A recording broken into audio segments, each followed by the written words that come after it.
আল্লাহ আল্লাহ আল্লাহ আমারই হাতেই করো। আল্লাহ আল্লাহ তুই আমাদের সাথে তুই বেইমানি করতেছাস, তোর জন্য তোকে এই 12 বছর তুই আমার ধ্যান ভঙ্গ করে দিছাস।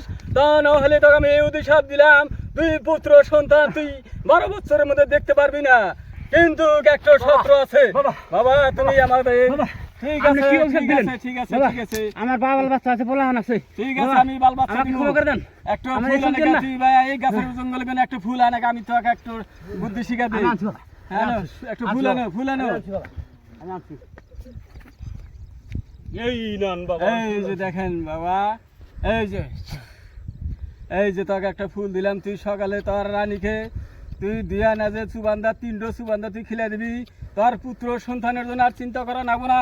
তোর দেখবি তুই 3 মাস বাদে তোর গর্ব হয়ে গেছে, তুই কোনো চিন্তা করবি না। তোর এই বাল বাচ্চা কিন্তু 12 বছরকার জন্য বনবাস দিতে হবে, তা না হলে কিন্তু তোর বাচ্চা মারা যাব।